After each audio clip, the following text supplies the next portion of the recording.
What is going on, everybody? We're here and we're live. Just a couple minutes late, but that's not too bad. And we're ready to go. Finally, we get one of these supporter streams that I'm actually doing on the right day, on the day I'm supposed to, at the end of the month. And here we are, the end of March. It's here already.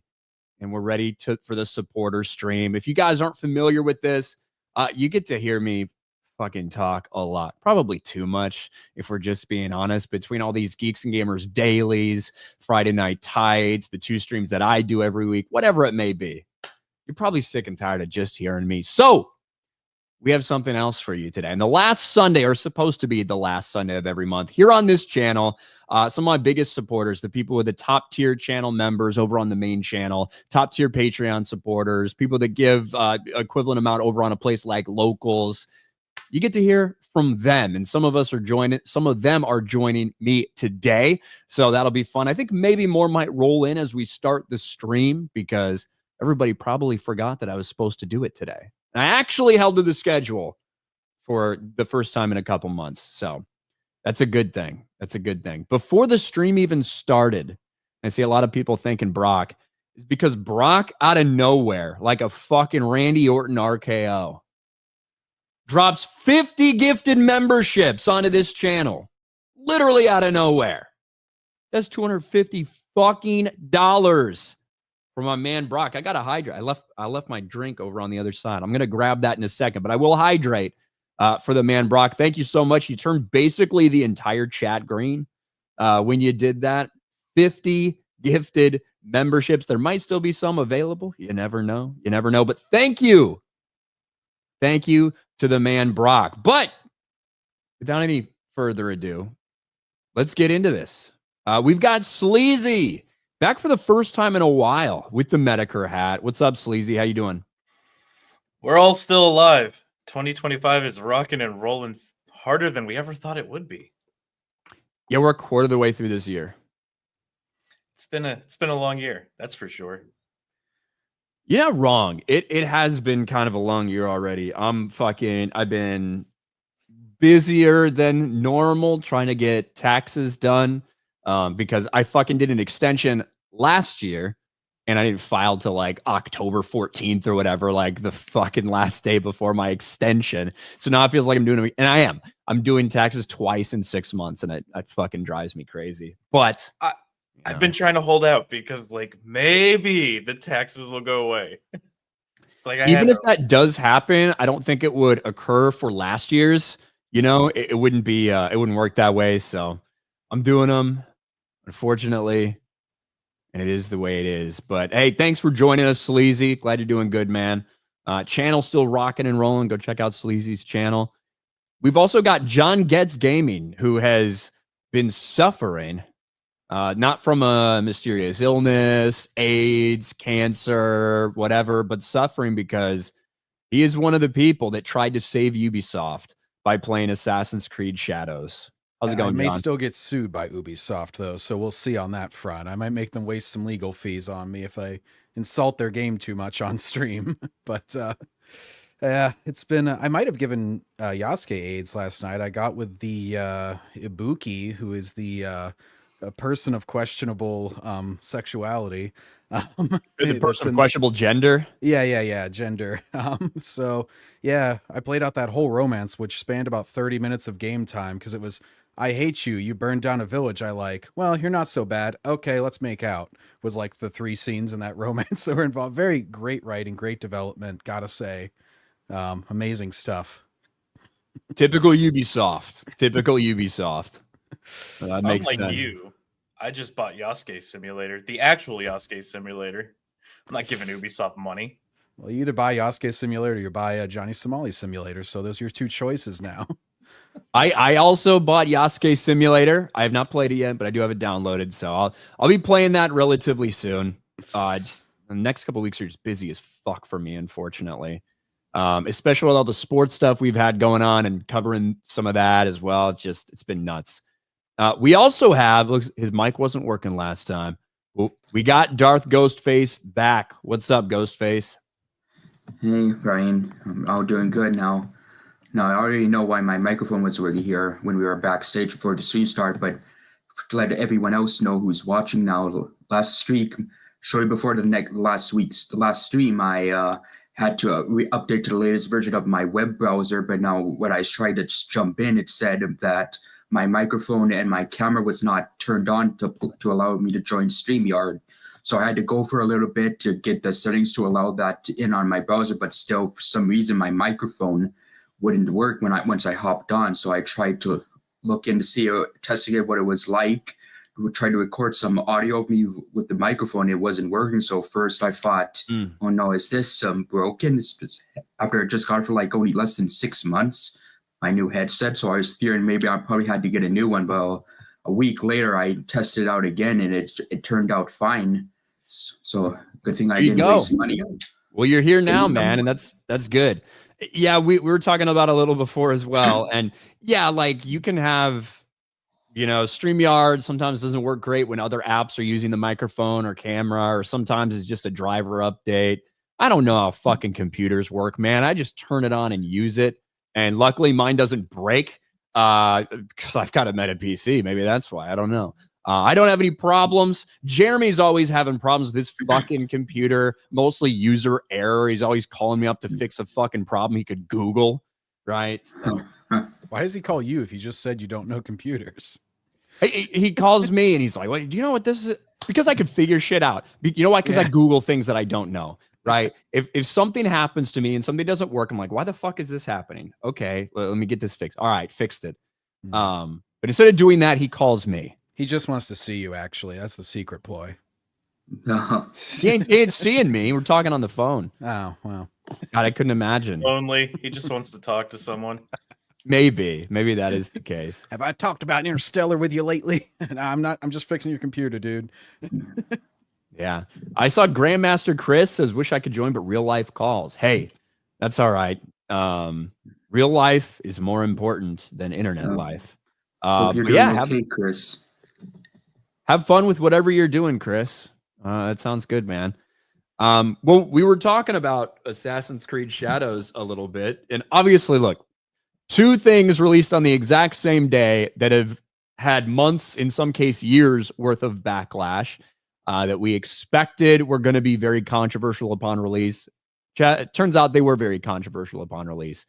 Assassin's Creed Shadows, Ubisoft did their best to tell us that, oh, this game is just a massive success, boys. I mean, look at these player numbers. Look at this. This is incredible. And we knew the future of Ubisoft was riding on this. And after a week of people telling us that this is the hit that Ubisoft needed, turns out they sell out to Tencent and give up 25% of their most profitable IPs to Tencent in order for a bailout to stay afloat, to stay alive. And not only that, but they have effectively split. That's what they're doing. They're splitting Ubisoft. They're taking what they consider their good IPs. They're going to make a second company with Tencent. And Ubisoft as it is, and all those employees and all those other people, they're fucking pissed. One, because all their shares that they were given as part of their compensation package by Ubisoft basically said, hey, those are fucking worthless. Now we're going to start a new company over here. Hang on to your old Ubisoft shares. So they're pissed. They're looking at potentially a lawsuit or something. And this is what we were worried about from Ubisoft, that this game was not going to be enough, not do well enough to keep it alive in its current state. That it was going to have to restructure in some way. And it's exactly what they did as they tried to play it off like it was just a huge monumental success. Yeah, well, I mean, they kind of have to, and don't put it past Tencent to be like, hey, this is a great idea. Put all this woke DEI stuff in so we can buy up more shares and just eventually own the IP entirely. Like, I don't think it's actually going to change anything for a long time in terms of Ubisoft making any new games.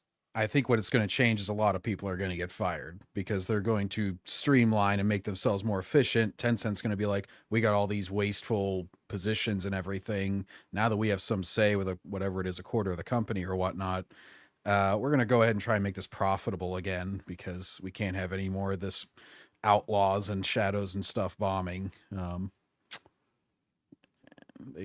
I think at one point people were looking up, like how many live players they had in a lot of their games, and for a lot of them the employee count was higher than the live player count. Now they have more than one game out obviously, but like for everything other than Rainbow Six, the games were all like effectively dead at this point, that they still have to put work into and put employees on and everything, and it's like that's not a profitable business model at that point. People have already bought the game, even the ones that are left playing, like they're not making you any money at this point. Yeah, and you know what Sleazy said about there's a lot of people that feel that this is something that companies like Tencent do. They get involved in a small way, maybe urge and maybe even want them to push a lot of this stuff that's not going to work out very well so they can buy at a bargain and kind of take over. And you have some people who do subscribe to that theory that that's one of the things that's going on with a lot of these Chinese companies that are looking to do this. I know a lot of people, for very understandable reasons, have problems with these Chinese companies that are linked to the CCP getting involved in some of these companies. I think the vast majority of people, and I think we saw this with something like Black Myth Wukong, they're not happy about CCP being involved in this shit or being linked to these companies, but they want good games, period. And I think it's just simple at this point. I think that people will buy a good game that doesn't fucking push any bullshit made from China, then they would support some sort of Western dev game with all this DEI and bullshit shoved into it. Look, people just want to be entertained. Bottom line. I don't know where they were. I didn't know where they were from, but during the latest State of Play, there were like 3 or 4 games shown that I was like, oh, it looks pretty interesting. The one was called like Lost Solicide or something. It was like a third-person action game. And I looked them up afterwards, and like all 3 of them were Chinese developed. I'm like, well, obviously I didn't know that before they showed trailers of this premiere or whatever, but they happen to be making stuff that's actually made to please the players. And also, it's sort of a dichotomy now. It's like, well, yeah, I don't like the CCP or whatnot, but would I rather have crazy Karens in charge or the CCP? Maybe with that binary decision, maybe I have to go that way. Yeah, I mean, the last biggest game that took over the internet with I'm not having a stroke, I promise. Path of Exile 2. And, that's what, like 30 or 40% Chinese owned? It's like... China's making good games aside from indie stuff. And like, as much as I love indie games, normies aren't buying indie games. They buy whatever pops up on an ad somewhere. Mm-hmm. Yeah. I mean, we just saw Marvel Rivals, took over for a little while, still having really good player numbers and stuff like that. I don't know, man. It's going to be interesting because I think that Tencent getting involved and having such a big stake, obviously, in Ubisoft 2.0, whatever they're going to call it, I think Ubisoft's going to lay off thousands and thousands of people. I think that this is essentially a restructuring of their company that they're spinning off as, they just invested in us to give us so many opportunities. It's like, no, they bailed you out. It's a restructuring. You're going to try to get rid of a lot of the stuff that you've built that is currently all these financial problems and the debt and the overhiring and all of this stuff. And I think we're going to see thousands and thousands of people get pink slips at Ubisoft. And, I'm sure there's some people that probably fucking deserve to be fired. There's some people that probably are doing a decent job and don't deserve to be fired. But ultimately, it's a company that has way too much bloat and needs to be streamlined desperately. That's in addition to the things that people are complaining about in terms of what they decided to do with Assassin's Creed Shadows, right? John, I have not played Assassin's Creed Shadows. I have no intention of playing Assassin's Creed Shadows. I don't know if Ghostface or Sleazy has. I doubt it. I know you have played Assassin's Creed Shadows. How do you feel about it? So positives are very pretty, great weather effects and everything in the open world and all that. What are you playing it on, by the way? PS5? PS5, yeah, just base PS5, yeah. Which, I give them credit for that. They recommended quality mode in their little menu. A lot of times quality modes have shitty frame rates or whatever. It actually runs... So from a technical perspective, they do some things right. The worst shit, as far as just straight up gameplay, going into none of the writing or any of that stuff, which is, there's a lot to go into there. But just to keep it concise, like the climbing, they completely rely on this little rope grapple thing. The actual parkour, whether it's the design of the buildings or just how you go up and down, it's way worse than the old Assassin's Creed. Because I was just playing Rogue before this for the first time, and I was remembering how great the parkour was in those kind of like late PS3, early PS4 kind of era. And this one, it just feels very disjointed, where it's like throw the rope, climb the rope, throw the rope, climb the rope, instead of like the cool jumping up and down on all the different buildings. And then as far as combat goes, Yasuke is just, I actually just got back to him because I played the Ninja Chick storyline for like 10 hours or so before I actually advanced the story in the game, because do that in open worlds, get way too distracted. But Yasuke is pretty much a giant bowling ball who just like completely breaks the game. Like you can literally punt the other dudes like across the map with him. He takes musket shots to the face and just shrugs it off with like that much health missing. He just like can plow through. It's like a cheat code essentially. It's completely broken to play as Yasuke in this combat. So yeah, in the open world, it looks very pretty. It looks very huge and everything.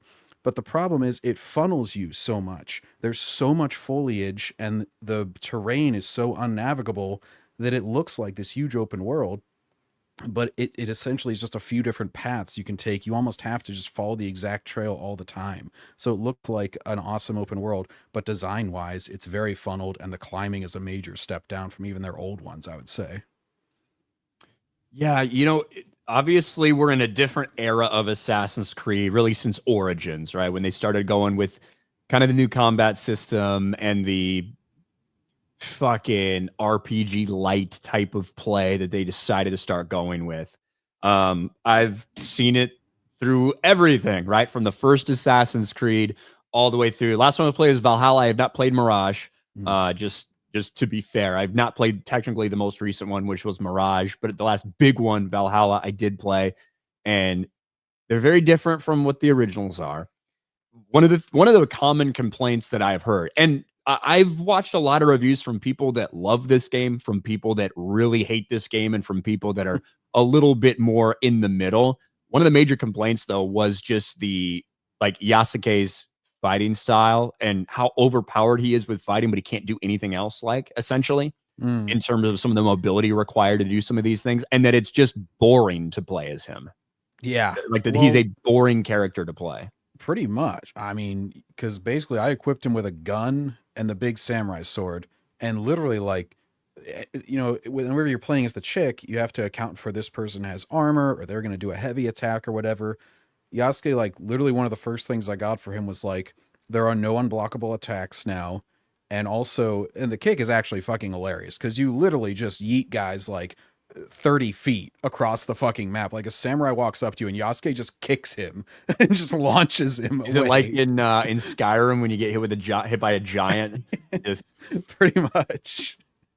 It's the one fight I just exclusively used the kick. Like every time the boss came back, I would just punt him away and start killing his little minions again. I'm like, this is amazingly easy. Like, yeah. And I never used doors as him either. Pretty much just am the biggest dick possible. Just run through everything in Japan, just wrecking it all. But yeah, he's pretty much like he is just like if you entered God mode in most Assassin's Creeds, like he just plows through all the armor and everything, like 2 heavy attacks. It just destroys an entire thing of samurai armor. It's gone. Like it's nuts how powerful they made him. So and he just has a gun and shoot. Did you play AC Odyssey? Odyssey, I did, yeah. So the kick, like, because one of the first things you get in that is like the Spartan kick. Oh yeah. In Odyssey, is it like that at all? Because I mean that basically just shoves them back.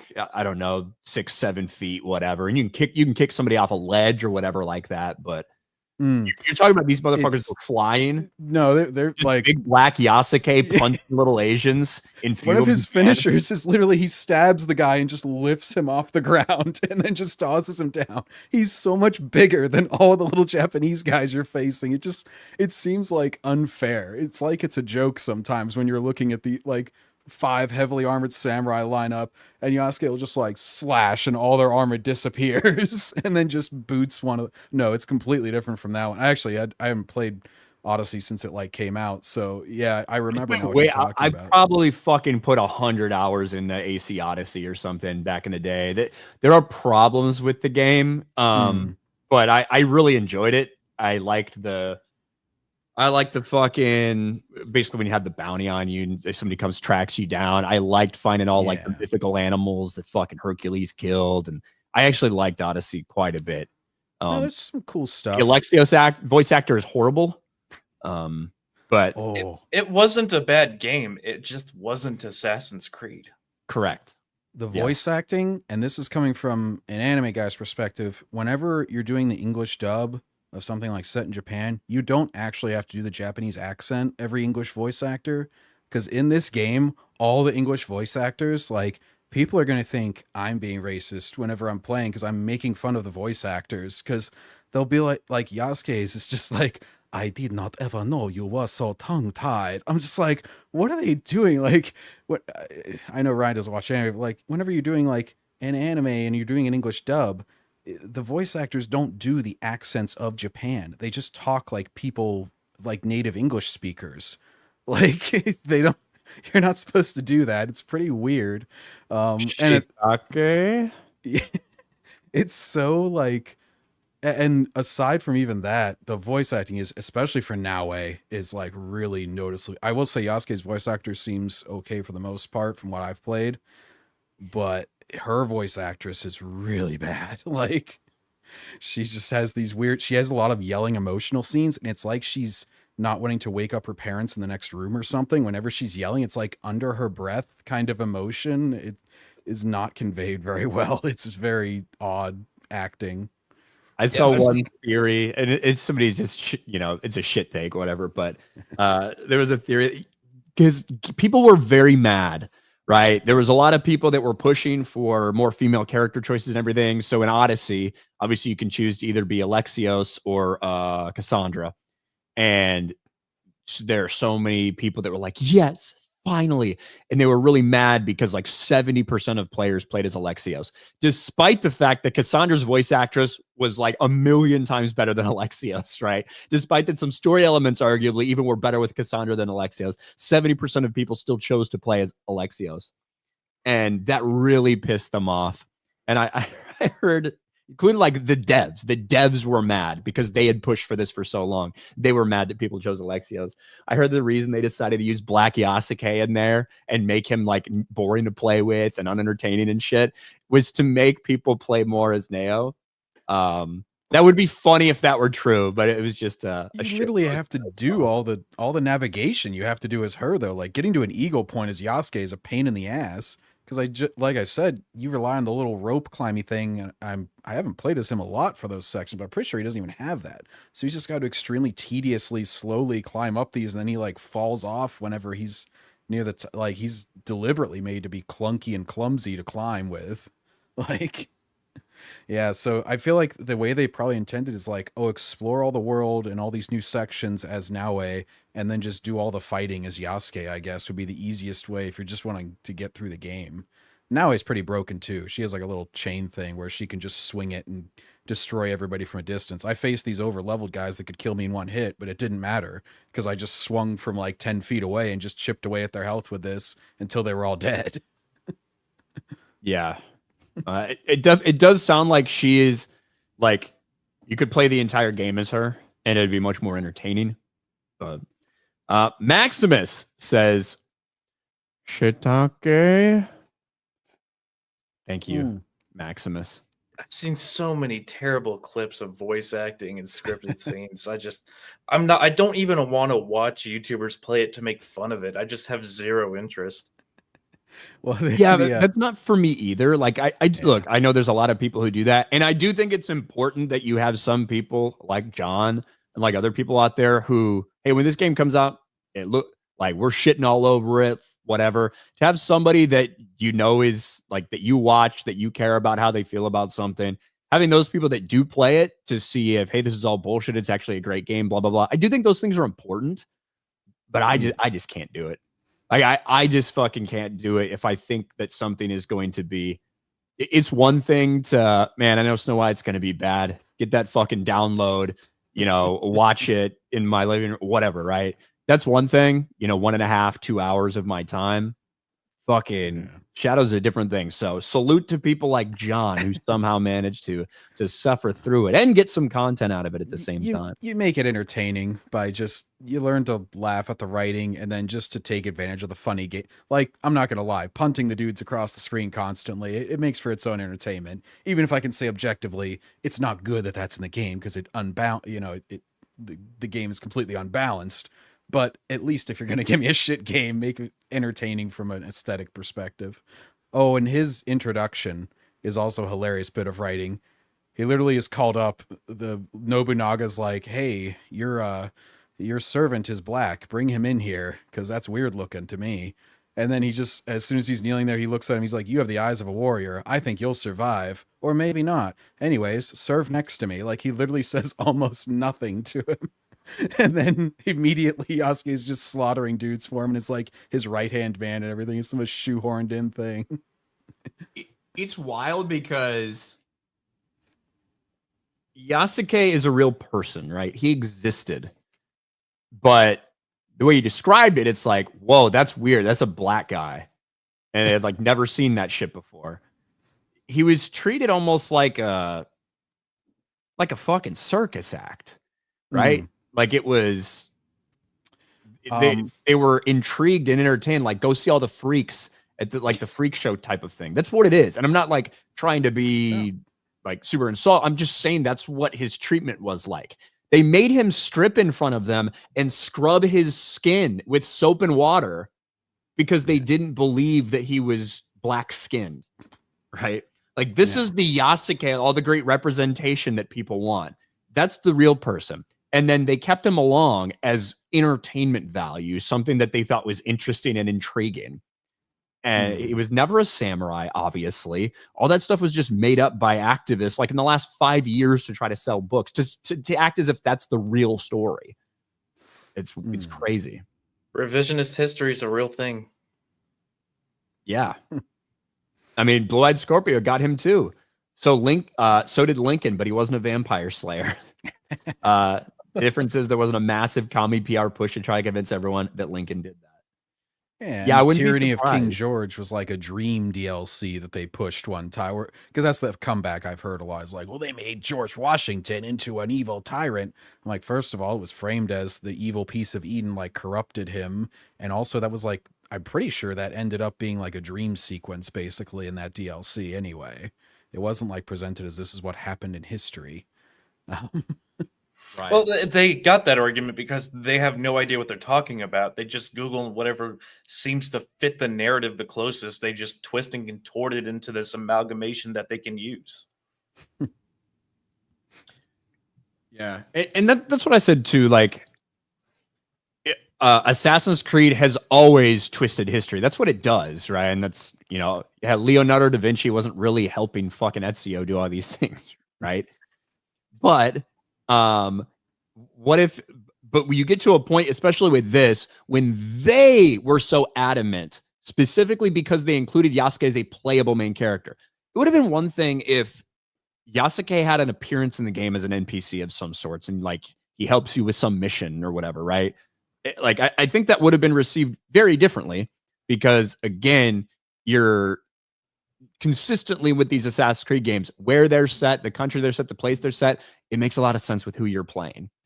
This, not so much. Out of every fucking Japanese dude who you could have chose to be your fucking protagonist, you decided to choose a person who did actually exist, but you're presenting him as something that he never fucking was, and that's Yasuke.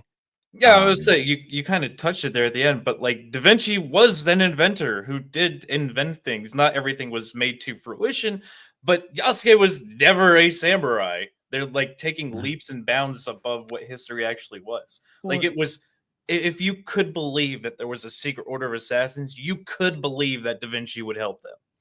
Well, and they usually have him as, I think almost always, and this is part of where I'm saying was you weren't playing as them. They were always a side. Like, Da Vinci is sort of like, you didn't play like his whole life and make it so radically different. Like, you run into Suleiman the Magnificent in Revelations, because Ezio meets every important leader for about 50 years there. But meet him and you talk to him, but it's not like you dramatically change the events of his rule. It's kind of like they try to fill in between the lines of history a lot of times so that they can kind of be like, well, it could have happened just in his free time where it wasn't recorded or something. And obviously it's ridiculous stuff, and it, and all that, but it's kind of like, okay, at least it's not the main character and I'm not like making him do all this crazy shit all the time. Decrepit becomes a channel member. Shout out to Decrepit.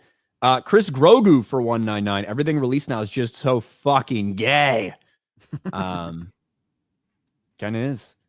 Well, look, we had something else released this week. We've been waiting for it. Well, last week, I guess it was released. We've been waiting for it for 2 years. We know that we're the target demographic, obviously. White men. I don't know how old you guys are. I'm in my mid-30s. But yes, white men in their mid-30s.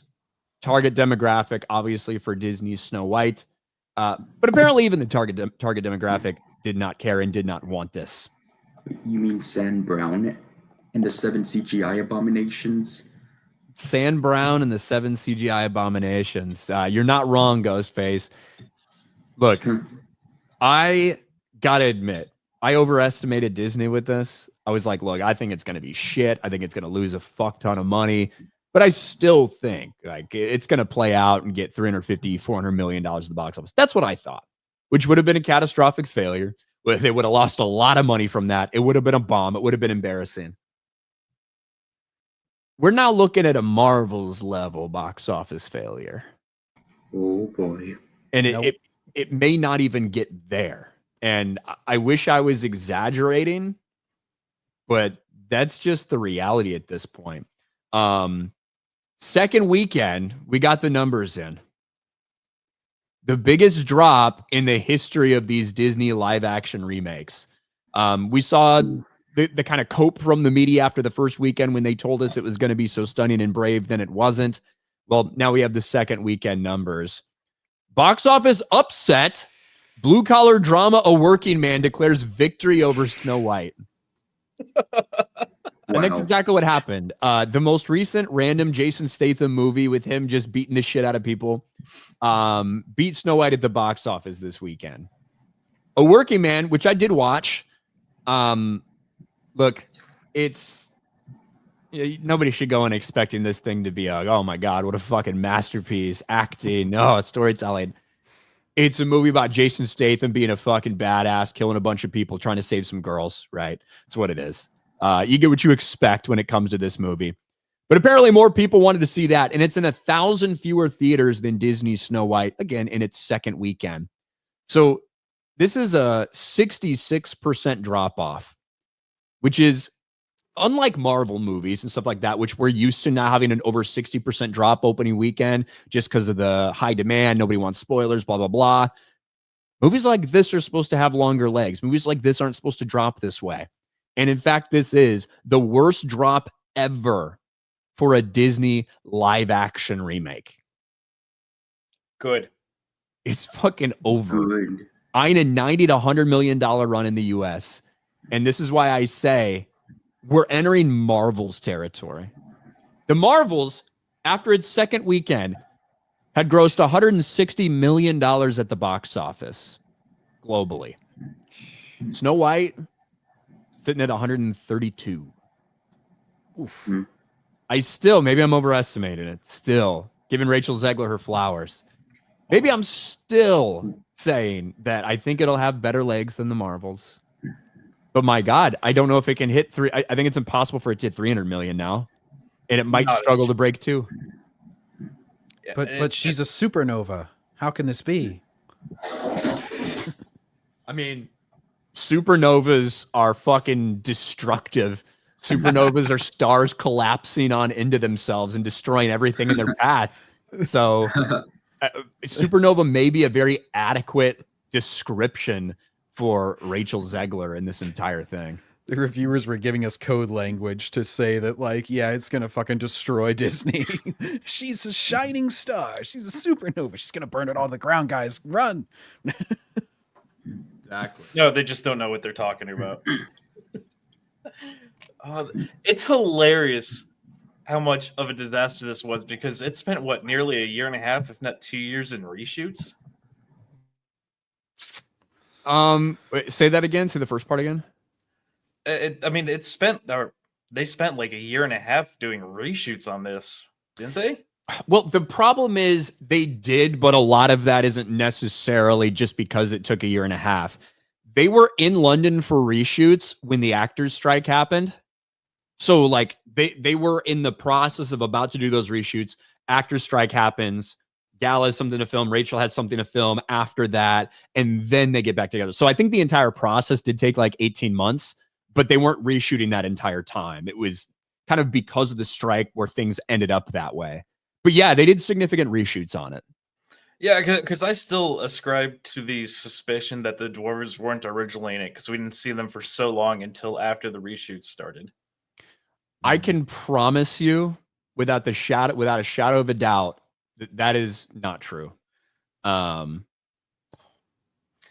you've already been wrong on this once. What are you talking about? Oh, it'll hit 300 mil. Well, that's different things. Well, on the box office prediction, yes, but I can tell you without a shadow of a doubt from somebody who has very direct knowledge of how the dwarves were cast and what they were supposed to be doing. In fact, maybe somebody who played one, that when they auditioned and when they cast this, it was for motion capture the entire fucking time. Over 3 years ago when they auditioned for the motion capture role of the dwarves because they were going to be CGI. Well, I'm just going with it's the funnier option. So it is funnier, but it's just wrong. And I've seen so many people running with it. The funny thing is that misreport of the bandits being the dwarves is what kicked off all the bad shit for the movie, right? Because of that, and because that got so much traction. And I think it was about 2 days later when I talked to somebody who very clearly was in the know and still is in the know on this one specifically. I got the message that, hey, those aren't the dwarves. Those are the bandits. They're a different faction. They're kind of led by Jonathan. The dwarves are going to be in this movie, but they're going to appear in a different way. That's what I was initially told. And this was a day or two after the Daily Mail article took off. And obviously that is the case. It was always going to be the case. But that report is what made people go back through all the Rachel Zegler clips and find all the shit she said about the movie. That doesn't happen if those set pictures don't leak. And yeah, but I mean, it's that Disney is in such a place that a story like that is believable. That is the problem. Yeah. I would say it's incompetence versus deception. Like, yeah, I think it was incompetent to have two separate groups that were largely kind of could have served the same purpose, because you had all those bandits or whatever, and I think there was roughly an equal amount of them as to the dwarves. Is probably where people got this idea. And then it feels like a lot of shit for the bandits was cut out because they're barely in the fucking movie. Yes, I watched it. Luckily didn't pay them any money, but it's it feels weirdly shoehorned in. Of course, it kind of went off as a fever dream after the first hour or so I'm having a hard time even remembering specifics from the latter half of the film. But the dwarf sequences are way too long for them to, I feel like, be like shoved in last second. Like the hi-ho sequence, it felt like it lasted an hour. I know it was probably only like 10 minutes or something, but I was about to die during that part. Yes. And the truth of why we didn't see them is because it's all fucking After Effects, CGI, like all that stuff. Like that's why we didn't see anything from them. Now, I do think Disney rushed out that first picture that we saw of them to try to assuage people's concerns that the dwarves wouldn't be in it. But that style, this weird CGI abomination, that's what Disney meant when they said they're going to appear as magical creatures in our movie, which they said, 4 years ago? The only thing I don't know is what if Disney was always planning on doing that, or if the Peter Dinklage comments affected their decision. That's one thing I don't know, and I'm not sure anybody truly does. But yeah. Well, Hollywood actors seem to quickly pull up that ladder behind him, so yeah, especially ones that need a ladder just to get up to a fucking bar stool. He got to the second shelf and pulled up the ladder. Yeah. Yeah, I mean, the Disney's just done. Nobody the only success it's had in the last 2 years was Deadpool and Wolverine, and I think Moana 2. Inside Out 2 is massive last year. Inside Out 2 like made 1.6 billion. Moana 2 is crazy because they were going to release that as a streaming series, right? A Moana streaming show. And they're like, look, nobody's fucking watching our streaming shit. What if we just take what we have, edit it to hell, fucking put it out? That only costs us $150 million to make this series. Let's just fucking put it out in theaters, see if we can recoup this money. Makes $1 billion fucking dollars. Like, I feel like it's the quietest billion ever, though. Like, nobody was talking about it going up to release, and then I feel like nothing. I mean, I realize it's not like the sphere that I would be hearing about it. I have younger cousins and stuff, though, and it's like nobody. It felt like for it to make $1 billion, it's actually crazy to me. Like, I feel like nobody even mentioned that movie once. It was like right before the holidays, right? Moana is like, it has a very big following in some cases. Moana, after it, like, it's not like it was, oh my God, the biggest animated movie ever when it came out. Yeah. But consistently year after year, it was the most streamed in the aftermath. So like people just kept going back to it. And those very same people went out and watched the next one when it came out in theaters. It's going to be interesting to see How to Train Your Dragon, the live action, when that comes out. Because How to Train Your Dragon is similar to Moana in terms of it didn't have this massive, huge, they were successes. It didn't have this massive, huge box office. But it has a very big after-release demand consistently when it comes to merchandise sales, when it comes to streaming share and stuff like that. So obviously it's going to depend on how people receive the movie, certainly. But I don't know. Sir Reefer's here. What's up, man? You know, just fucking woke up. Well, you missed the conversation on your favorite company, Ubisoft, being purchased by in Tencent. part by Tencent. Yeah, they didn't actually get purchased. What happened is they set up a subsidiary that was invested by Tencent, and that included most of their huge IPs. Correct. So they took their what they view as their most profitable IPs, split them off from their current failing company to start a new subsidiary, of which Tencent has 25% share. Which is essentially a controlling interest. Yeah, so they broke off and they sold, not total control as of yet, but a large interest to Tencent in order to get $1 billion to bail them out. Yeah. They restructured their company and gave Tencent a lot of power to do so. I think I saw the best description of that by Razor Fist. He was like, he said Tom Clancy spinning in his grave would be the only completely renewable energy source, because now Rainbow And Six is Token. owned by the Chicoms. Which I don't know what that means for Siege at this point. I mean, I know you're a big fan of the CCP and them getting involved in Western game studios. So I figured you'd think this is a great idea. Just the biggest fan, man. It's my favorite thing on the planet. China, we love China. What do you think of the idea? Go ahead. for it. I was going to say, what do you think of the idea that, Chinese companies specifically getting involved? Because they had about a 10% share in Ubisoft before this, I believe. It's not like Tencent wasn't involved at all. They owned a small percentage of Ubisoft in general. Yeah. But what do you think of these companies getting involved, encouraging people to do some of these things that we know lead to failure so they can buy things at a bargain and get involved? You think that's the strategy, or do you think they're just taking advantage without the sabotage involved beforehand? Like genuinely, I think you can't really say one way or the other, because from the outside, it just looks like they're taking advantage of it. But it would not surprise me if they were pushing this type of shit into companies they're invested in, only to come in and buy them out on the cheap. Because, I mean, let's not forget the Game Awards, right? Homeboy with like what was it, 3K YouTube subscribers is actually just a 10-cent plant in acquisitions. Literally. Or, let's not forget who owned TikTok. Yeah. And was pushing all that garbage out for how many years? Yeah. Right. Yeah. They're the largest state sponsor of that whole DEI BS, but the Western world fell for it hook, line, and sinker. So how much of it needs to be pushed anymore in corporate America? Right. So at this point, is it art imitating life or life imitating art? I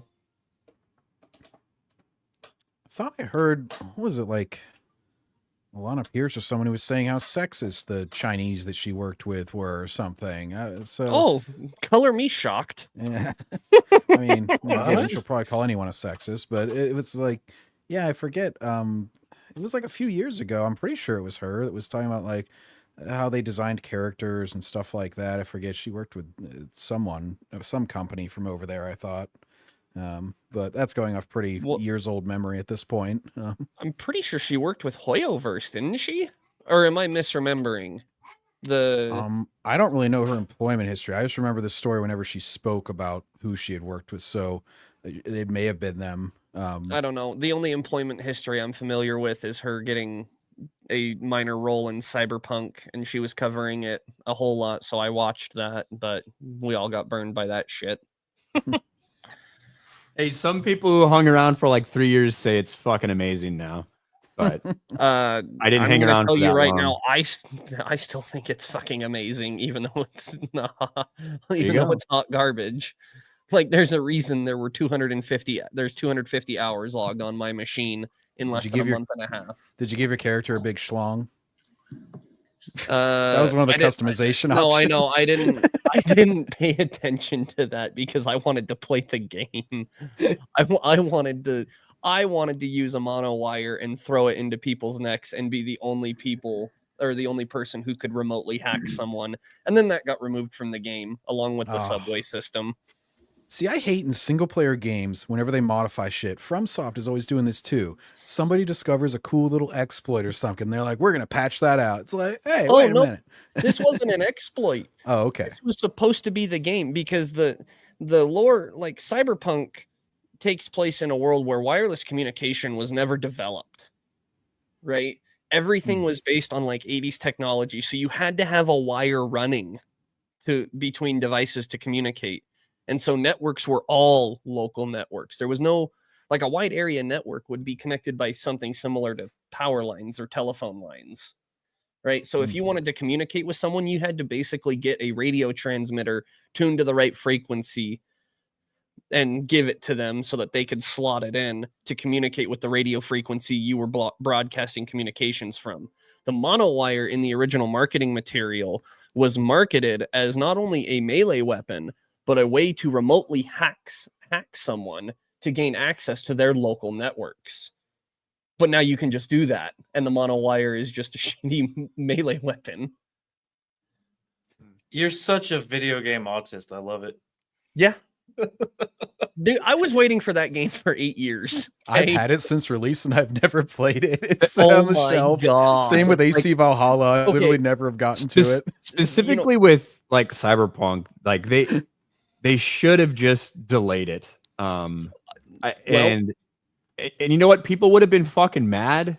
People would have been upset, and they would have fucking got over it when it came out and it was polished and it was done and great. Finished. Yeah. What's that? Yeah, it actually finished. Like that's all they needed to do, especially trying to put that shit on PS4. Remember the fucking the way it looked on PS4 for some people? That's the thing. In their original marketing material, what did they say? We'll release it when it's done. And then they started getting pressure from investors because, well, the CDPR is heavily funded by the Danish government. If people didn't know that, because The Witcher became essentially a cultural phenomenon. And so they got a whole bunch of investment and subsidies from the Danish government. And the government was like, you guys haven't released this on our timetable. We want it released now. Okay, and they started getting a whole bunch of private investors involved, and it just turned into a shit show. That explains them. How about Todd Howard saying that Fallout 76 just works and has 16 times the detail, and all of our developers are working for it? And then it was like, Todd Howard's just an uh-oh. idiot. It don't work for Todd Howard because Todd Howard lies every time. There's a reason he wasn't involved in the two greatest games that Bethesda ever released, Daggerfall and Morrowind. Well, I will say that was one of the last great Angry Joe videos was on Fallout 76, and he was just clipping Todd Howard constantly. There was never release. a great Angry Joe video. I like him whenever he's shitting on someone who I similarly shit on, and I happen to agree. So it's kind of one of those things where it's like, I'll take it when I happen to align with you, but it hasn't happened for years, other than like Madden, I guess. So you're telling me you're telling me that if a shit lib came out and said, you know what, I actually love Elon Musk and what he's doing with SpaceX and Starlink, you would like them?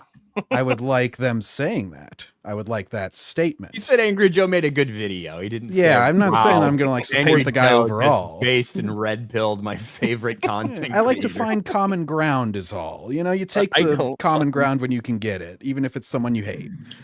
Fuck them. I don't know if I need to find common ground, but if I hear a person I disagree with 99% of the time say one thing I agree with, and be like, you know what?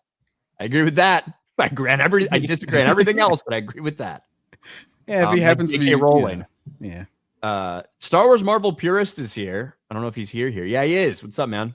Oh, I'm here. Yeah, I heard you guys mentioned sexism, so I thought I'd jump on. No, I'm just kidding. All the princess talk's done. Now we're finished with the Ubisoft. Well, you already did Ubisoft, right? I was out with the family, so getting in late. How you doing, man?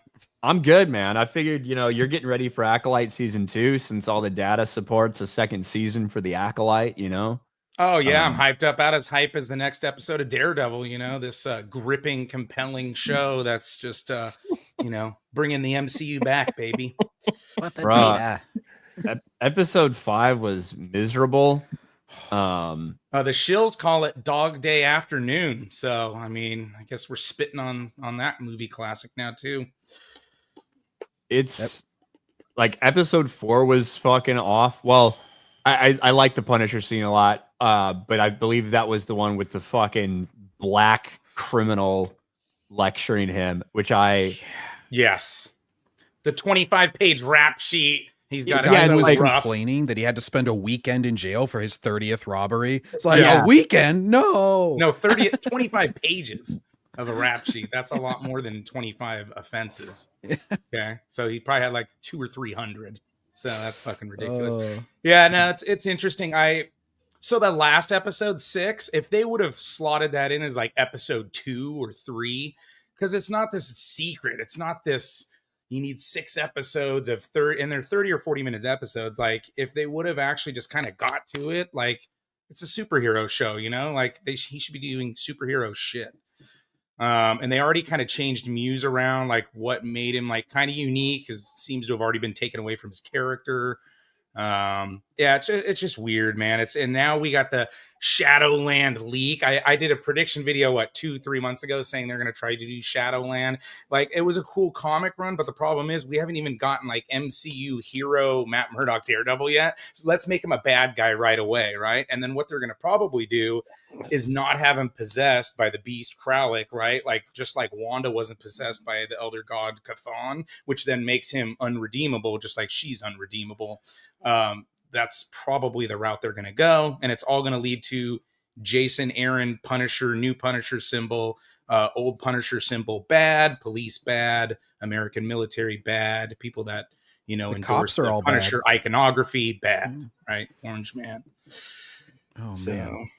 The other person that really pisses me off in this show is Fist's like campaign manager, whoever she is. Whenever she's constantly shooting down like any idea he has, and then her ideas are like, go listen to kids sing at a school. And it's like, you're the reason nothing's getting done. You're going to be the reason that Fist turns back into a villain, you dumb bitch. Well, and they still do a lot of the MCU stuff, like the positioning, right? Matt Murdock sitting down as his boss, even though they're supposed to be partners, is lecturing him, right? Kid comes in, lectures him. Same thing with Fisk and the wife. You had her crossing her leg away from him. Now they're getting a little closer and all that. But at the end of the day, she's explaining to him how to deal with the rich moguls, just like she, masterminded and made his criminal empire better than he did. You know, well, so that's the thing. I don't mind her. Shit.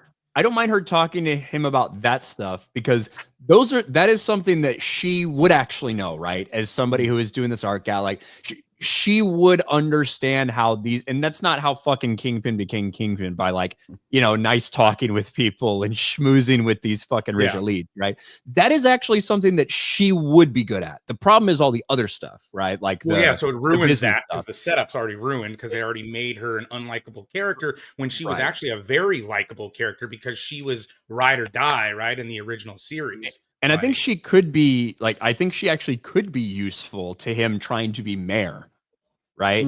Like that's something where Vanessa would actually help Kingpin, truly help him with that type of world. The political, like his basically political overseer, I don't know if it's chief of staff, whoever it is. That's a little bit of both, right? Because sometimes she suggests he does things, he fucking ignores her and does what he wants. It's a massive success. And then sometimes it's like, well, we can't do that because of this, because of this, because of this. So that's a little hit or miss. To me, I don't have a problem with the overall, like overarching top-down view of what they potentially wanted to do this season. The problem is how everything has been done and everything in between. If you told me that, hey, we're bringing the original cast back together, it's 7 years after the last one, original cast back together, we get to see some of Foggy, Matt, and Karen. Foggy's going to die. It's potentially going to cause Matt to maybe either blame himself, feel guilty for something. Maybe Foggy wanted him to stop doing this, whatever it may be, and he puts it down. On the opposite side, Kingpin is trying to appear to be legitimate. He has Vanessa helping him out with the business while he's trying to appear legitimate and staying away from some of those things. She thinks she's really fucking good at it, but in reality, there's a lot of things going on behind the scenes that are starting to get bad and people are fighting for power and it's all going to come to a head. And if you're telling me that Matt is desperately trying to not be Daredevil while Kingpin is desperately trying to not be Kingpin, but these forces keep pulling them back to who they fucking are before both of them fully embrace themselves again, and Kingpin puts Vanessa in her place and takes over because his business is fucked up because of what she's been doing, and Matt embraces being Daredevil again, I think there's a story that you could write there that's actually really fucking good, right? That I'd be very invested in and interested in. And this has kind of little notes here and there of that, but everything in between, all it does is kind of undermine what we've seen before and even what we're seeing now from the season. And that's why it feels like a fucking dog shit show. Well, you have to cut out the filler, and then you also can't connect it to the original show because there's no way in hell, like, it goes back to the beginning, but it's a continuity thing. Like, he would never become the mayor after, he would still be in prison. There's no way he gets away from the events of season 3. It's fucking impossible. It doesn't matter if it happened in the comics. We're going off the source material of the Netflix show, which makes this scenario impossible, whether it happened in the comics or not. Source material doesn't matter. Haven't you learned that yet? No, but I'm talking about their own canon. It's kind of like Dave Filoni, right? He can retcon all of Star Wars that he wants, right? And which is bullshit. But then he can't even maintain his own continuity in Disney Star Wars. He has to retcon all the shit that Disney's canon and continuity is. He was manipulating FBI agents and basically fostered Bullseye into a fucking his own personal assassin who murdered all kinds of people. He would not be able to run for mayor, and he would not be able to get out of fucking prison for orchestrating all of it. I think there's a way that you can get there, but you have to show it, right? They didn't show us any of it. Yeah. Like, you would have to do like a fucking almost a mini series about like something that happened during the blip. So Kingpin's in fucking prison. The blip happens. We have a problem now because the blip is a fucking problem. Half of society fucking disappears, right? And we don't know what half. Like, say all of a sudden, maybe a lot of fucking guards disappear, but not quite as many ratio of inmates disappear. All of a sudden, they can't fucking handle these. We have these fucking earlier release things like we have in California for overcrowded prison systems, right? Right? You can do that, and then Kingpin can use a bunch of money, fucking buy off the right people, fucking get himself on one of those lists and potentially even get part blackmail, fucking threaten to kill somebody's fucking Yeah, that would family. require good writing, Ryan. Right, exactly. It doesn't even have to be great writing. You just have to show it. You just have to show it fairly believable that it happened. And all of a sudden, Kingpin has a fucking pardon. He's free and clear. He's out now. Like, or he could become a rat, like in Punisher Warzone. Jigsaw rats all the fucking other families out, like the other mobs out and shit, and he gets immunity, right? So that's the thing. It's not impossible. You know what? Maybe if we had gotten to see this instead of an Echo series. Yeah. Right? If they didn't do a fucking Echo series where you brought Kingpin in, instead this was it. And it was a little fucking special, not even a full season, but like Marvel special presentation, Marvel limited series of a couple different characters during the blip. I think it's something that's desperately needed because so much of it doesn't make any sense. There's one problem, one glaring problem with what you just said. It requires common sense. Yeah. And no agenda. One major thing with Vanessa in this show, and maybe she did it towards one of the beginning episodes. I don't remember every line, but I feel like she has never apologized or shown remorse for the cheating. It seems like she always tries to turn it back on him. Wow, you left me because he got like I know she's probably referencing also when he went away in Echo or whatnot, but it seems like they very much frame that as like she's done nothing wrong, at least the way it's framed in the show or presented, it feels like, and even by what the therapist says and everything. It's like that's always hit a little bit wrong because it's like that's something where you could have obviously he's a criminal, he's done a bunch of bad shit, and then like but then she did some bad stuff, and they kind of have to learn to forgive each other for these things and ask forgiveness and grow back closer rather than just her constantly like being pissed off at him all the time and him always kind of like trying to make all the bridges and then her constantly like seeming to not want that. It's a weird relationship. It's not mutual at all from what I see. It's the Disney morality though. It's like the Acolyte like morality and stuff too, right? Like they conflate like the way people and scenarios actually work in the real world. Yeah. So they're going by Twitter, the Twitter population. Yeah. So yeah, again, like bullet points, and I feel like this is kind of where I was saying was it's like the overarching stuff, the sort of bullet points of the series of the plot, pretty good, everything like that. It's the execution and the more finer details and like how you arrive at those points that's really been sloppy, I feel like, especially considering it's only 9 episodes. It's like, guys, we don't have time to be waffling around and wasting half the series on this shit. Like, gotta go a little bit. Yeah, but none of these series have any real direction anyway. It's all just political bullshit that they crammed in to try and make episodes about. There's no overarching theme. That age of the Marvels is dead, and it has been for a very long time. None of these writers are any good. They have no real life experience or knowledge of anything in real life to even write about. It's all bullshit they read on Twitter. That's why nobody wants to hear or watch any of this. It's kind of funny. Remember, people would be like, and I understand with Batman, right? Because we've had so many iterations, but you don't need the origin story and all that. Well, fundamentally, the origin story for characters is very important. Now, obviously, with Daredevil, they already did it, but they've kind of lost that. Like a lot of the characters, they don't do the origin story. The way they did Spider-Man was a good way to do it because, again, there was multiple iterations of him. But sometimes, like, keep it simple, stupid, right? Like, it all comes back down to that. That's one of the problems I had with Spider-Man, with MCU's Spider-Man, is it's not that we didn't get the full origin whatever, but it's that the origin didn't even happen, right? Like, not in terms of him getting the bite and fucking getting powers, blah, blah, blah, that bullshit. I don't really care about that part as much as I care about the origin of that explains what his motivations are and why he is the way he is. We got it. No Way Home. Aunt May became Uncle Ben. Yes. And even with all that being said, I hated the idea of May flipping that role. But what I didn't like about Peter Parker's Spider-Man, or Tom Holland's Peter Parker's Spider-Man, is that he was constantly, and again, we're in this very young Spider-Man, super fucking young, high school, whatever.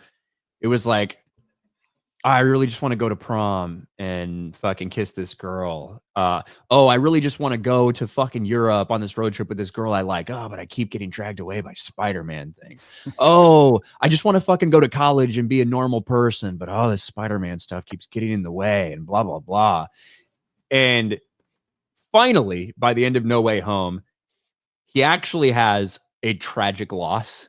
And he finally understands what it truly means and what his responsibility actually is. And he's willing to give up all these things that he's wanted so long while he's been fighting whether he should be Spider-Man or whether he just wants to be a normal person. And he finally gives all that up and is willing to sacrifice all of that for the good of everyone else. And I got to be real, by the end of Spider-Man No Way Home, I had never wanted to see another Tom Holland Spider-Man movie more than I did after that, because he finally goes through that loss. He finally fucking takes on the full responsibility, regardless of whatever happens to the rest of his life. He takes on the full responsibility of being this person and saving people and being a hero above all else. We finally don't know who the fuck he is, because now no one knows his secret identity, which is kind of important for Spider-Man. And he's all by himself. Doesn't fucking have any friends to bail him out. Doesn't have the Iron Man shit. It's just him. And I'm more excited to see that version of the character than I have been for any of the other iterations we've seen in the MCU. Oh yeah, they shit on the character so many ways. Like the whole needing Iron Man, like he's always. Can you imagine like Batman movies where he needs Superman or he needs Green Lantern or somebody to help him along, like to make him who he is? Like Spider-Man is the IP, right? Like he is number one, followed by the X-Men, like of all of Marvel.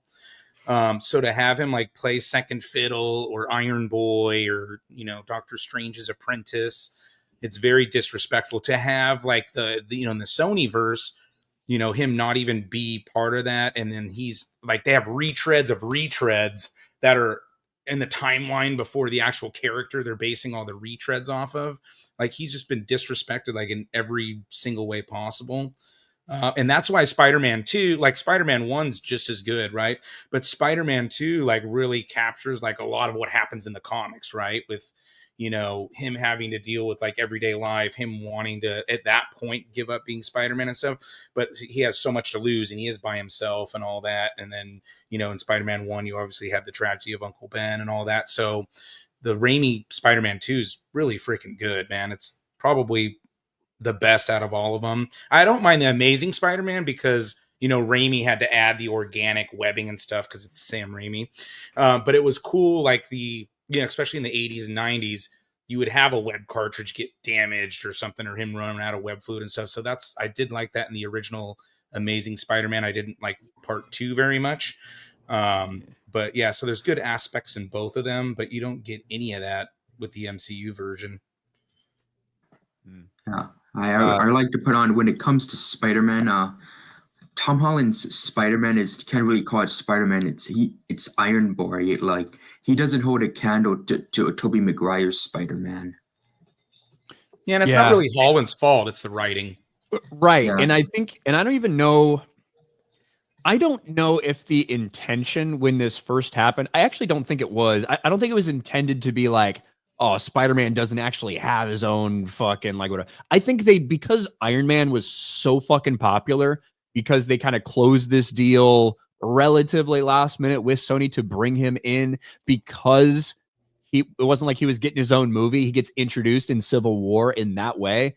I think they really wanted to attach the character to Iron Man, not just to like remove all of his actual shit and Spider-Man and bring the character down, but in order to almost put him over, like fucking wrestling, right? To put him over with the MCU crowd by attaching him to such a popular character in Iron Man. And probably maybe not the worst idea fucking financially to do so, but long-term over what we see, you know, I feel like it wasn't the Spider-Man that a lot of people wanted to see because of that. And that being said, though, No Way Home made a shitload of money. $1 billion, yeah. But like Iron Spider, that was good. Like for the like what's going on with Infinity and more of that. Like I have no problem with him getting the Iron Spider suit from Tony Stark, because they're about to deal with like extraterrestrial threat and all that. So that's like perfectly legit, right? But like all the steps along the way just kind of didn't really jive with that. Yeah, I hear you. We have a question from Stephen Lee. Okay, everyone but Ryan, fuck, marry, kill. Boogie, DSP, and Wings. Oh, Which one is richest? I will bludgeon myself to death with a wet noodle before I F or M any of those. I don't know this. I don't know DSP as much, but the other two are morbidly obese. They're going to die pretty soon anyway. So even if you marry them, like you'll probably get their money pretty soon. I know Boogie doesn't have any money. Boogie doesn't have any money. So I'm not gonna marry him. I might kill Boogie, and then the other two, I would just have to see their bank accounts and just go purely based on that, I suppose. It would at least the kill would have to be DSP because he serves no purpose whatsoever. He doesn't make money. He's not entertaining. He's not even funny. If I had to spend the rest of my life with one of them, it would probably be Wings. Yeah. Again, it would be the rest of their life, which would be much shorter. Yeah, who is this Wings guy anyway you're talking about? Oh my god. Unless you don't know, just walk You away. don't need to know. His name's Wings of Redemption. Yeah, he kicked Boogie's ass in a boxing match. That's all his relevance is. I love how that's what people know Wings for. I know Wings for losing to Syndicate in a Modern Warfare 2 1v1. Like, I don't keep up with these guys as much, so yeah, that is literally the only time I've heard of him. Yeah, strange. When I heard Wings, I was thinking, what, are you talking about Paul McCartney and Wings? The 90s TV show, Wings. Yeah, that's it. Just go watch that TV show. Yeah, it's about pilots. I was going to say, you don't want to worry about these people. I think everybody's collectively just, I'm not answering that question. I just Frank Castle all their fucking ass or Darth Bane them. They're done. I believe the FMK rule is if you refuse to choose, you have to fuck all of them. That's the rule. Shit. With the fucking lightsaber. Mike Hill for 5, multimillionaire. Cynthia Revo says her life is hard because we don't affirm her pronouns. Oh, boo-hoo. What fucking... Is she a they? I don't care. It's the first time I've heard it in my life. Chris Grogu for 10 pounds with a heart. Well, thank you, Chris Grogu. We appreciate the super chat. My man Graph Web for $2. For fuck's sake, cancel Disney Plus. That is a dedicated man right there. He's gotten 700,000 Mermaids on Disney Plus. Graph Web. I don't think it is. I've said it a million times. The most consistent super chatter on the internet is Graph Web. There's no doubt. And it's always for the same amount too. I wonder if he goes into places like outside of this, like he goes into like John Campia's super chats. It's just like, for fuck's sake, cancel Disney Plus. There's something really loud going on in Darth Ghostface. I don't know if you're moving your mic. Yeah, or something, but... yeah, that was my computer chair. I just had to grab my charger here for my laptop because I realized the battery was getting low. Gotcha. What did you guys think of the Avengers Doomsday cast reveal? Boring. I made a video about it. I think they show more disrespect to the characters. They have chairs with all the actors' names. I understand you should be selling the characters, not the actors, especially these days, right? Because there's no real actors that really put people in seats anymore, excluding maybe Tom Cruise, Keanu Reeves, right? So I don't have a problem with them putting Sentry and then having whatever Pullman's name underneath. But I think they should be promoting the characters that they're making all the fucking money off of. That's the first thing I noticed. But I don't really care. It's a jangling key fest, really. There's not going to be enough story to tell. Oh, yeah. I didn't watch the original video. I actually watched Purists, and I agree with that. Like, they could just put the actor in, like, parentheses underneath. Because ideally, you would be excited for the character and not just, oh, wow, another Hollywood person is going to be on the screen. It's like half those names people don't even know. Nobody knows who that is. Yeah, could you imagine if they dropped a game and instead of putting characters or gameplay, they just released people who were voice acting characters? Nobody would give a shit about the game. They'd be like, what the fuck? I'm not watching this. I'm not buying the game. And I think it's the same way with this. Like, I'm not going to go watch that stuff. I don't care. Yeah, Go for it, Ryan. Well, there's two things. One is the cast itself, and two is the way that they chose to reveal it. That fucking 5.5-hour stream was ridiculous. Like, there was no way. There was no fucking way that I would sit through that to fucking watch it and wait for everybody's recaps. However, it did generate a significant amount of attention for fucking the entire 5-6 hours that it was happening. And a lot of people did talk about it. That's what they wanted. Well, they wanted two things. They wanted to generate interest and they wanted to generate excitement. I don't know if the excitement part happened. I know for sure the interest part happened, right?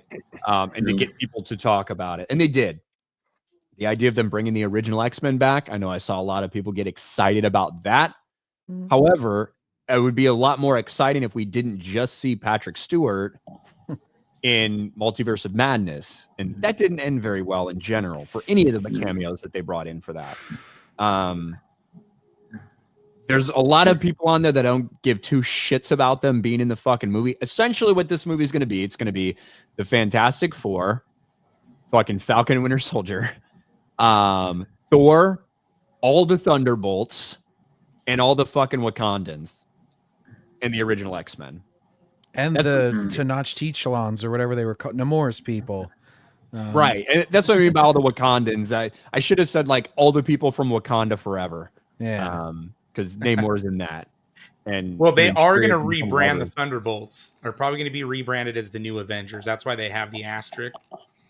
So they're Kamala's been hanging out on the West Coast. Promote that because everyone's been saying, who are the Avengers? Well, these are the Avengers now, the Thunderbolts. They're the new Avengers. I don't know how the Thunderbolts can be the Avengers, though. Like, it would be one thing. They were in the comics, and that's what these idiots are going to say. Well, it'd be one thing if they called them the Dark Avengers, right? I just don't know. I just don't know if they can say that group of people are the Avengers. I don't know how that'll work. They're gonna have a convoluted way of trying to like combine it all together.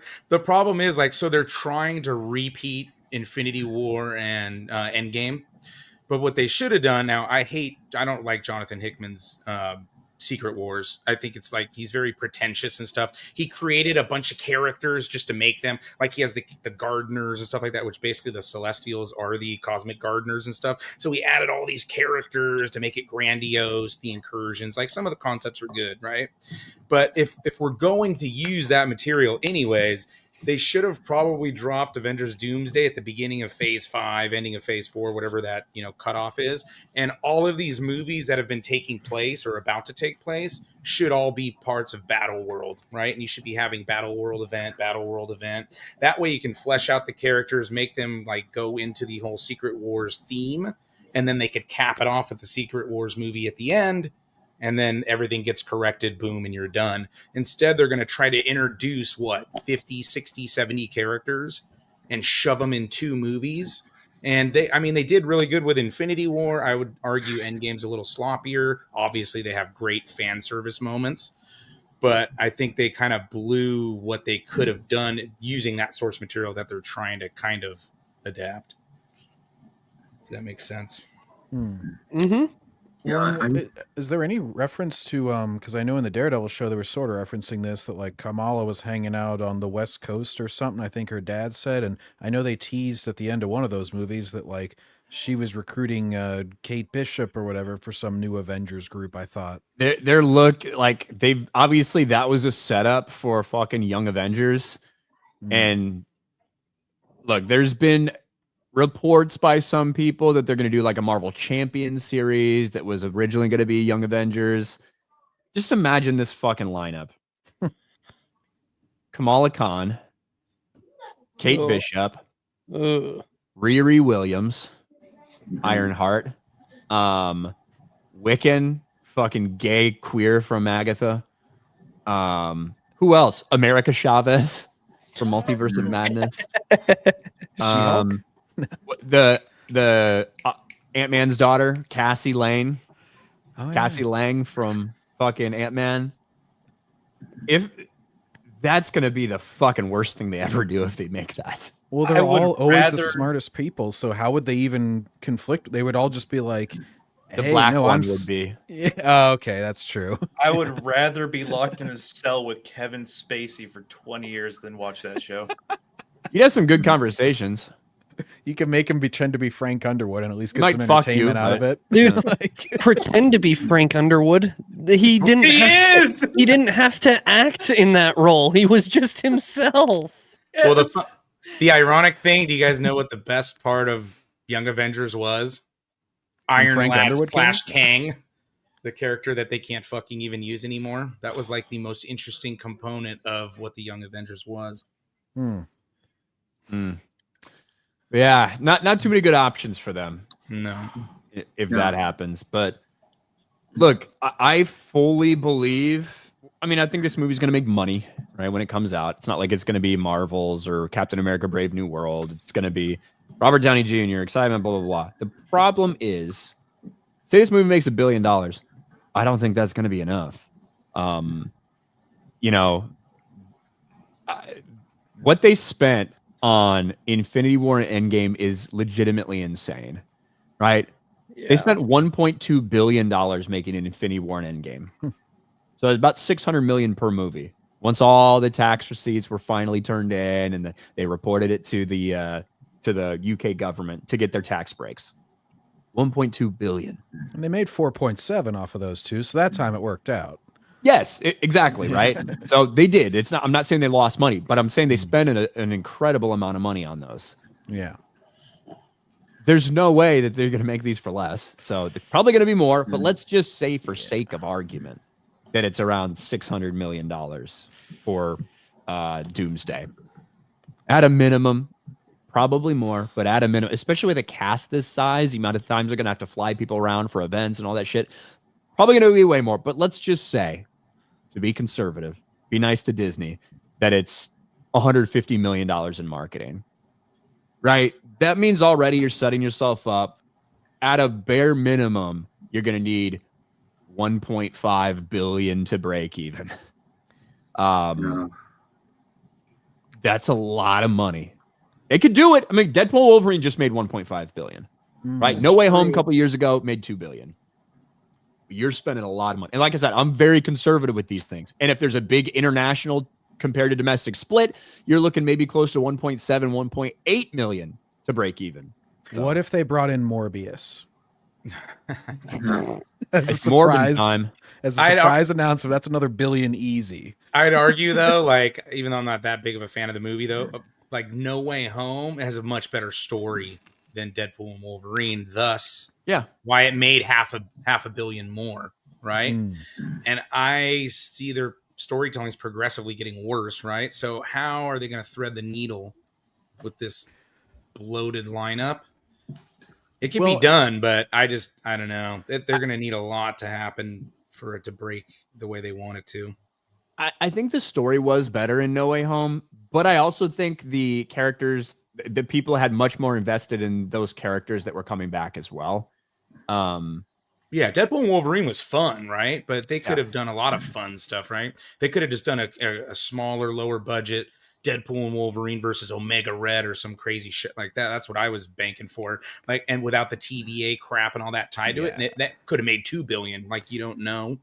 So I think the budget for Deadpool and Wolverine was significantly less than a lot of these other things that have come out. Oh, probably. Yeah. Well, the thing with like the cameos and like doing these ensemble things, like Deadpool and Wolverine at work, because what were people's last memory of Hugh Jackman? It was Logan. So it's like, and everybody loved him overall in that role.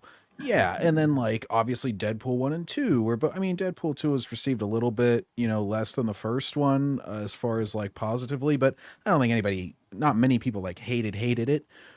So it was like you had some positive momentum going into that, and then you also combine them and kind of get something that people have been asking for a while.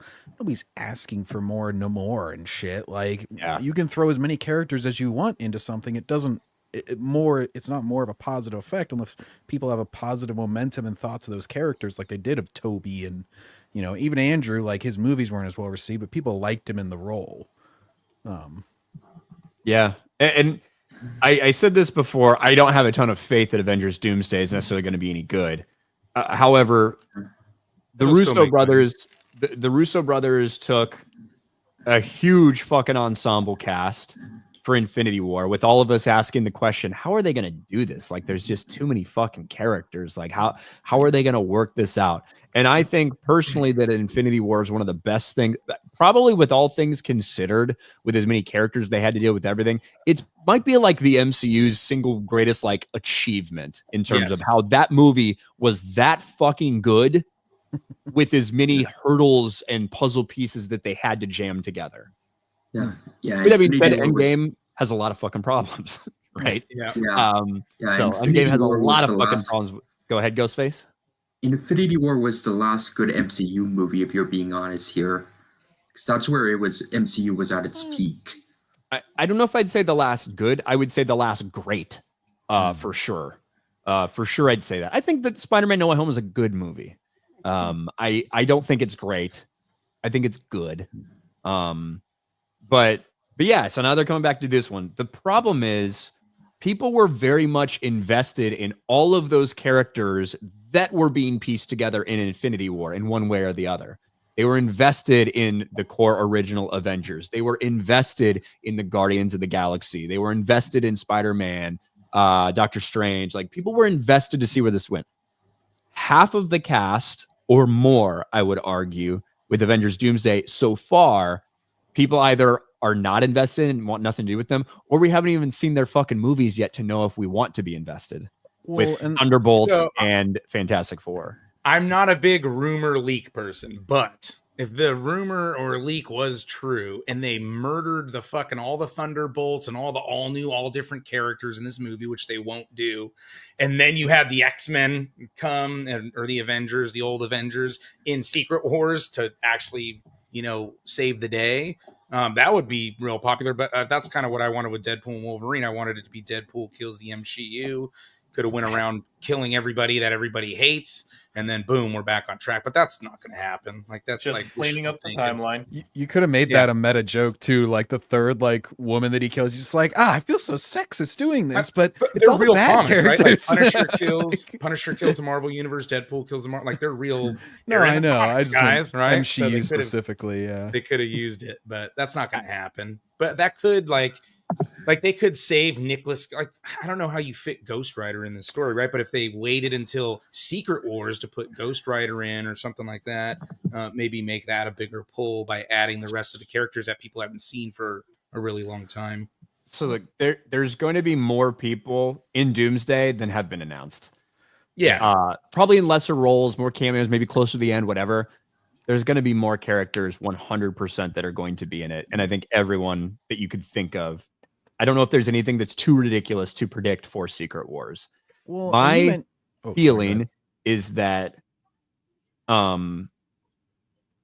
you're going to see, I think it's going to be set up somewhat in like a Civil War type of thing, where you're going to have these different characters, Fantastic Four from their world, the fucking Thunderbolts and Bucky and Captain America, and maybe the Wakandans or wherever get involved somehow from our world.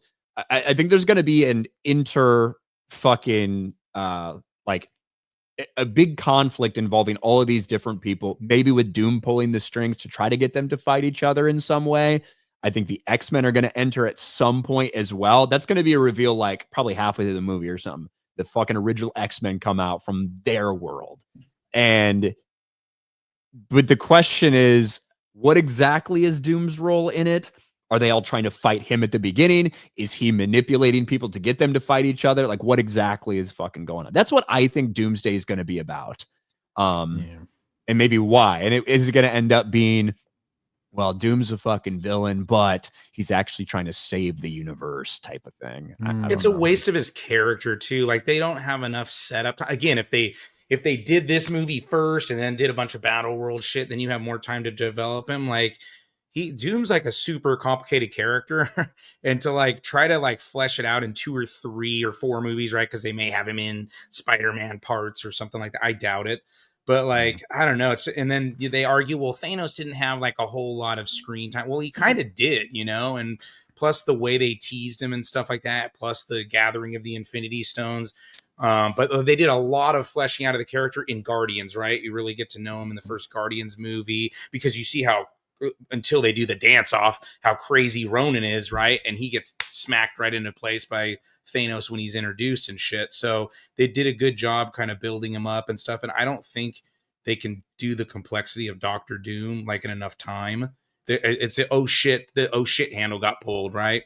That's obvious. So it's kind of fucked up because they're gonna screw the character up again. Like that's the big, like the Fantastic Four movies. I don't like, besides the Nightmare Josh Trank one, but the other ones I don't have that many problems with. Like Doom is I didn't the problem. love Silver Surfer, but I liked the first one a lot. Yeah, and they would have had real Galactus. That's a rights issue. That wasn't they're idiots and they made Galactus a cloud. They couldn't use the actual Galactus character because of the licensing rights and all that stuff, the way they have it, worked out.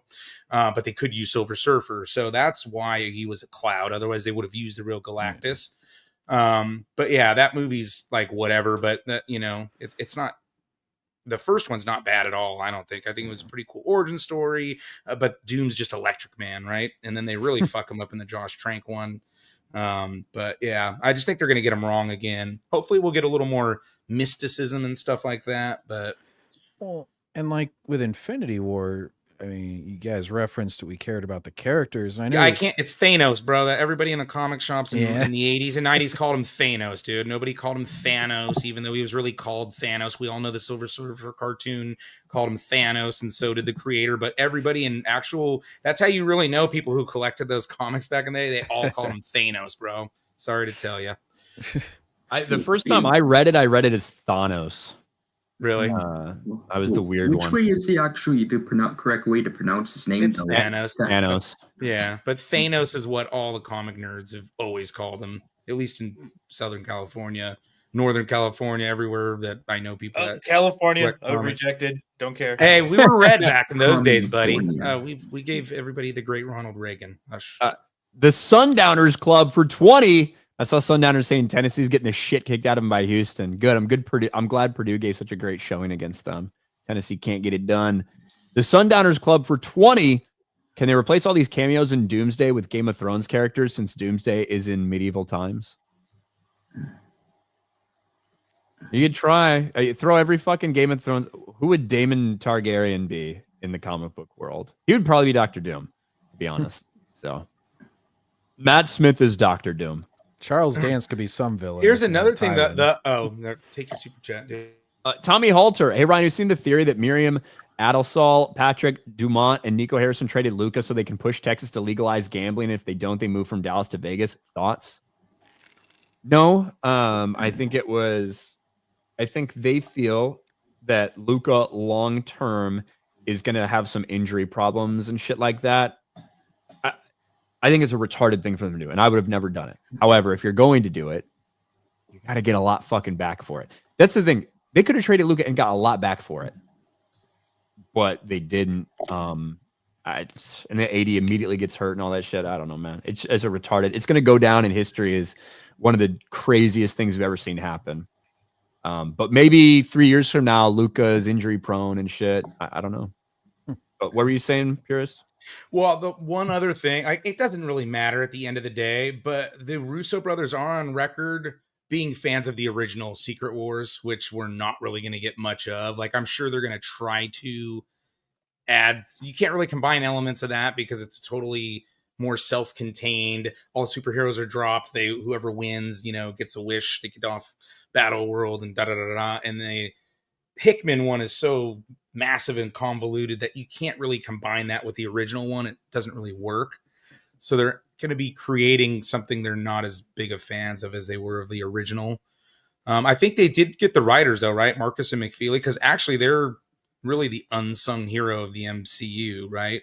Like most of Marcus and McFeely's movies, minus Thor: The Dark World, are the better of the written MCU movies, phases 1 through 3. Well, and in those phases, it's like this one is being built up to by like 7 different storylines. Like they're like, oh, it's the Council of Kangs, but wait, no, it's the Interdimensional War, but wait, no, it's whereas like the MCU starting in like 2012, they teased Thanos the end of Avengers. He made little bits and bobs. The Infinity Stones kept showing up. So that was 5 solid years of building up that exact storyline. in addition to the characters that everybody cared about. It was like the story actually fucking made sense and was like being naturally led up to. You can say it was a little minimalistic, but I mean, people were jonesing for Infinity War by the time it came out. They're like, oh, Thanos is going to do something. Nobody's like that with this movie. They're not like, oh, finally, Doom, because Doom hasn't been teased at all. It's just like they randomly jump from storyline to storyline, and there's no lead up to this, which is why I don't think like it can be nearly as big of a hit. It just doesn't have that natural progression. Yeah, no doubt. Well, and some of this, right? This is obviously all last minute. Bringing Robert Downey Jr. in, that deal happened a few weeks before it was announced at Comic-Con, right? That's how last minute a lot of that stuff was. It's supposed to be Kang, right? It was supposed to be Kang. Kang was supposed to be this fucking big villain for this portion, and not only was it fucking stupid and dumb and retarded and gay, but also Jonathan Majors got in trouble. So, you know, there is no time for buildup. I do believe, and I do believe that Doom will appear in the Fantastic Four movie in some way. I don't think he's gonna have a big role. I think it's gonna be a relatively small role, but I think he will appear in it, and that's the first tease that we'll get of him. I don't know if they have enough other things between then and Doomsday to do that type of setup. I just don't think they do. Well, and even if they had gone with that, like even whenever they were planning on Kang, people were already complaining even before any of that trouble started, where they're like, "Oh, Ant-Man kicked Kang's ass, and Loki, female Loki killed Kang," and like we didn't start off with Thanos getting his ass kicked by 3 different people. This would be like if Ronan showed up, smacked Thanos with his hammer, took his Infinity Stone, and then they were like, "Oh, can't wait for him to be in the next movie, guys." Like. That's the weird storytelling too. It's like, yeah, they set him really good. And Kang's really a time traveling character, right? But they use time traveling in Endgame, so they're like, well, now we're gonna make it multiversal, right? So they were ahead, like they kind of kept fucking themselves over by trying to make it grandiose. I think what a lot of people kind of predicted that didn't happen. They should have just went more genre based and made it different instead of, hey, let's do Infinity War Endgame 2.0. They could have done, you know, WandaVision, Blade, Ghost Rider, and then they could have done a Midnight Suns to cap it off, right, and have a big villain. They could have went cosmic with Captain Marvel, whatever, Thor, Nova, Silver Surfer, and then they could have had a cosmic villain at the end of that.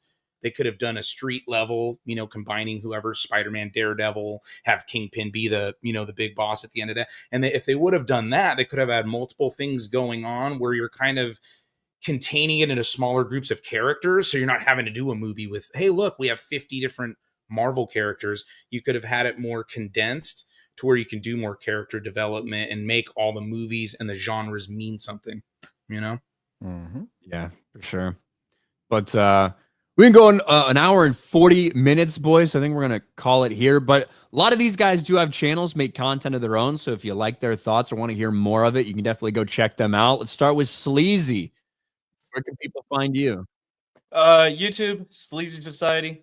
Videos Monday through Thursday. Fridays are for fun, and I play video games. And you get to watch me burn piles of cash as I build my my cockpit simulator. There you go. Check out Sleazy. His link is there in the chat. John Gets Gaming, who changed his name, by the way. I made it phonetic because everybody mispronounced my name. So I was it's because it's spelled like goats. I know. Anyways, yeah, I mean, obviously AC Shadows. I'll probably take a break and play some of that new Astrobot shit just to give myself a mental break. And then purist will like this. I'm probably about 2/3 of the way through New Jedi Order. I think it's Heroes Trial, the Agents of Chaos, the first in that duology. So keep an eye out I'm going to try and get that out before this weekend because I have a wedding this weekend. So I'm going to try and hammer through that, get it edited. Hell yeah, man. Star Wars Marvel purist. What do you got going on, man? Just normal live streaming Mondays. Usually I try like 8 Central, but sometimes I start at 9. Just depends on how shitty of a day it is at work. But we do marathon streams, man. We do lots of different shit for like 3 or 4 hours. And then I am going to try to do, I did some Punisher gaming streams. I'm going to be doing Revenge of the Sith. That way I can go tell my friends about Anakin and Mace Windu's duel, like Ryan did before he went to see Revenge of the Sith. I may even try to get a little hour of that tonight. I'm not sure if I'm going to have time. And then on April 9th at 9:30 Central Time, I'm having, we're doing New Jedi Order, Dark Tide Ruin, and I'm going to have John Getz Gaming on again, and Star Wars Scran and Matt Wilkins. So we're going to be covering that because we are covering the whole New Jedi Order series. And so we'll do that. Usually it takes about 2 parts per book because we like do deep dives on them. And then I'll be doing Uncanny X-Force Part 2 sometime in the next couple weeks with Liquid Blake, which is a Rick Remender, like 2010 run. It's a freaking brutal version of X-Force. Pretty awesome. So we'll be doing that. And then, otherwise just doing our normal stuff, trying to get a little behind on videos just because, real life shit, but whatever, it happens. We like to stream a lot. I have a lot of fun, like interacting with the community, and we're doing good on the growth and having a lot of fun doing it. So appreciate you having me on again, man. Yeah, of course, man. Thanks for being here. Sir Reefer, got anything to plug? Nope. Have a good night. Not going to be streaming AC Odyssey or AC Shadows? No? No, I did obtain Mirage and Valhalla to see what they are like. There you go. That physicals you can resell. And Darth Ghostface, do you have anything going on, man? Yeah, before we wrap up the stream here, I want to make a quick mention about something that I wanted to talk on the last stream, but couldn't because of my microphone issue. What strange thing is, about almost 2 months ago, that the day after our February supporter stream, that Star Wars Legends Con got canceled. The fact that you literally said you were planning to go the day before that happened, though, it's a real shame, though. It should be called Expanded Universe Con because, the term Legends that refers to Expanded Universe, that's a Disney term that they try to say that it's not canon when it is. Doesn't matter what Disney says. It will always be the real Star Wars canon if you understand how canon works, though. Though it's a real shame because I feel bad for those who try to invested money going to there, but now that it's canceled and they couldn't refund to get money on their tickets or for plane tickets and for hotels. And I don't think it'll ever be happening again now, especially since any of those EU offers who are planning to go they're going to try to have a new EU con with that. Now it's probably, I don't think they're ever going to happen again now to get the offers to do that. Yeah, so if you're interested in what he's talking about, I did a live stream on this channel like 2 months ago there was something called Legends Con. It was supposed to be a bunch of expanded universe authors. I knew there was a lot of shit going on behind the scenes, and I knew they were kind of in some problems, but they weren't interested in talking to someone like me, even though I could probably help them sell tickets. But that's the whole story. I do believe that people got their tickets refunded in terms of like eventually they got their tickets for the con refunded, but obviously a lot of people were fucked on flights and hotels and everything. But yeah, I appreciate you bringing that up, Ghostface. So thanks for being here, man. Yeah. It's nice to be here too, Ryan. Nice. Well, thank you to all these guys again for coming on the supporter stream.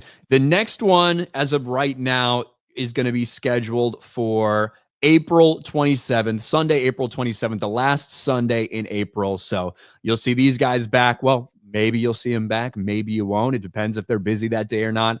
But I will be live in about 2 hours, hour and a half, something like that, over on my main channel for the normal Sunday stream. And I will see everybody there. Have a good one, everybody. Deuces. See you later.